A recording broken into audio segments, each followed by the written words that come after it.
Alright, so welcome back everybody. Jim here. We've got some fresh snow.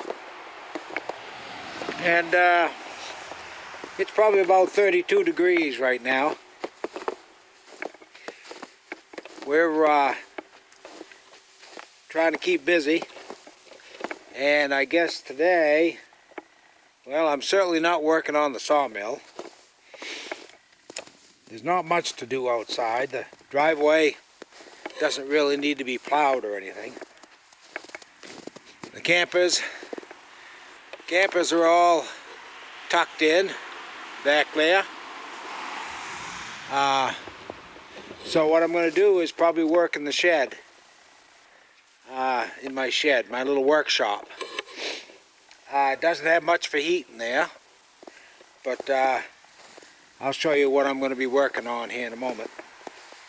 I think I'm going to, we had cut some slabs up this past summer, and of those slabs some were ash, and I kept one out for myself. It's about a 5-foot long piece, and what I've got to do first, because it's got just a little bit of an arch to it from drying, I've got to plane it flat first, and I had to make a special jig for that, and that's what I'm going to be doing. Not a terribly big shed. It's 12 feet wide, 20 feet long, and I got at least 8-foot ceiling here. Maybe it's 7 foot. You know, I don't even remember.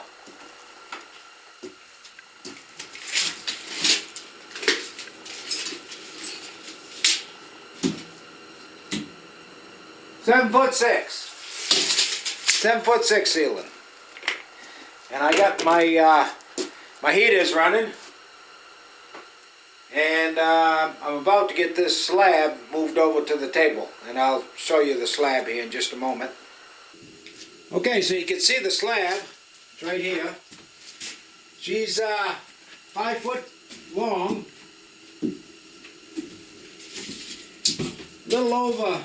Well, almost 2 foot wide, and you see she's got some nice grain marks in it. When those are planed and sanded, that'll be beautiful. She did twist a little bit right here at this crack, so that's what's got to be planed smooth and eventually sanded. It's a live edge ash. Let me turn it around so you can see the other side.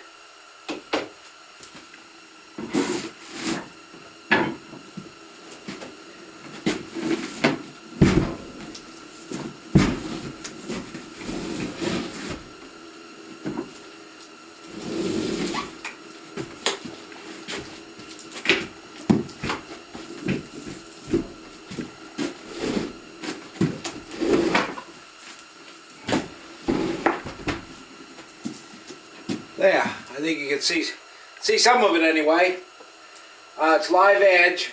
It's got a crack right along here, because this all has to be smoothed out. And then once it's smoothed out, will be filled with epoxy. So I got to get this up on the table. My planing table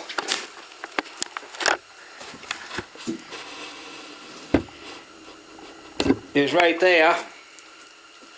And the planing table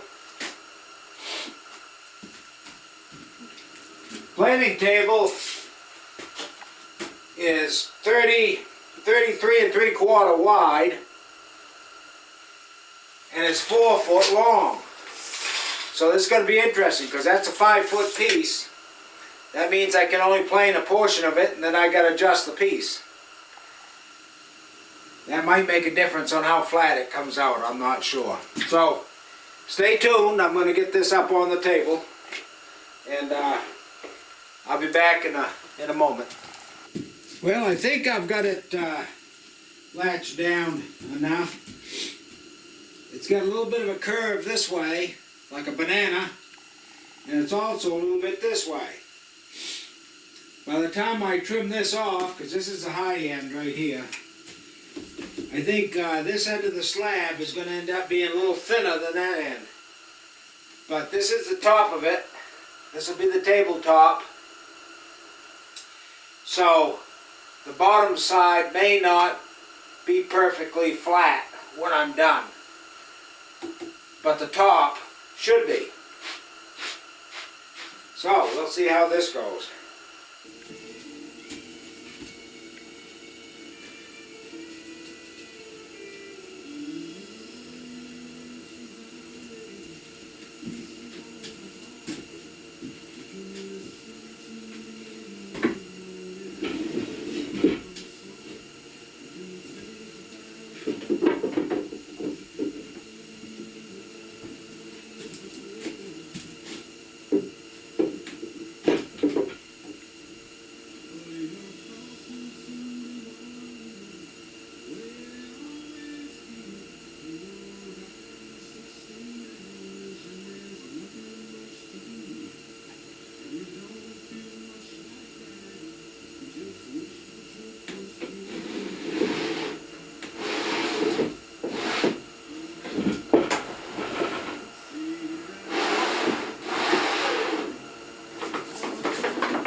Start to see the beauty of the wood come through. Here you can just start to see where the rough is, and then here's the smooth. And as I mentioned, this end is tipped up in the air, so that's why you see it shaving this end off. There's a good ½ inch up right here where that split is. So back to where the split starts.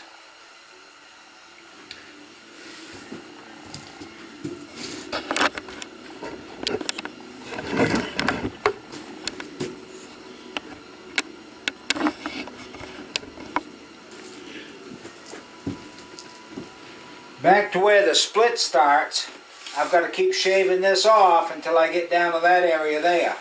And then that pretty much takes out that hump.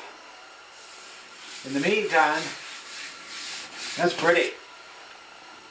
Matter of fact, I'm going to try sanding a little bit of it and see how it comes out.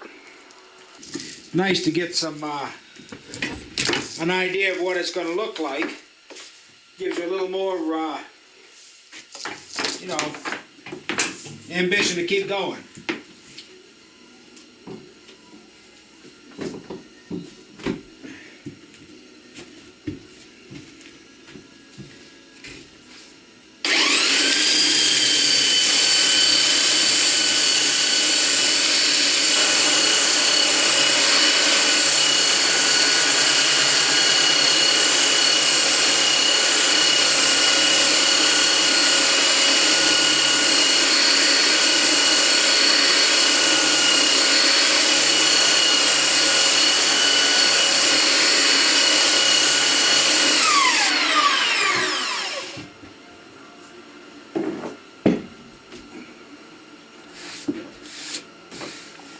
sure you can't see it very well on camera, but once some stain is applied to that,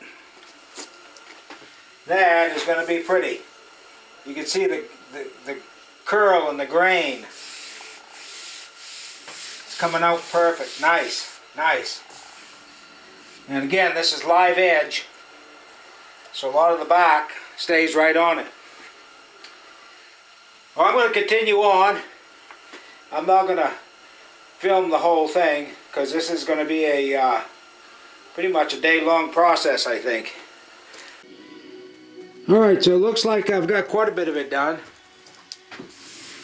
I've still got a ways to go, but I wanted to put as much as I could out on film. And then hopefully by the next week I'll have this thing flattened up. Has quite a twist in it. Taking quite a job. There's still a good 1/4 inch right there. I don't know if you can see that line, but I've still got to take it down some. I started out at 2.5 inches thick, and my guess is I'll be down somewhere around 1 3/4 by the time I'm done getting it flat.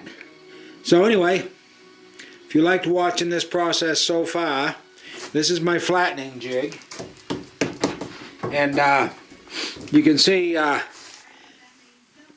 I think you can see it right along this edge. I have it marked off in 1 inch increments. So as the router goes back and forth, I advance it 1 inch at a time. That's a 2-inch flattening bit that's on there. So every time I advance it 1 inch, I've got a 1 inch cut and a 1 inch overlap. So that tends to bring it out pretty flat. So anyway, like I say, come back next week and hopefully I'll have some more done on this. Thanks for watching, and you know, if you enjoyed it, hit that like button, and as long as the weather doesn't go below freezing, I'll try to do some more. But these confined spaces, it's dusty, quite a task. So till the next time, and we'll talk to you later.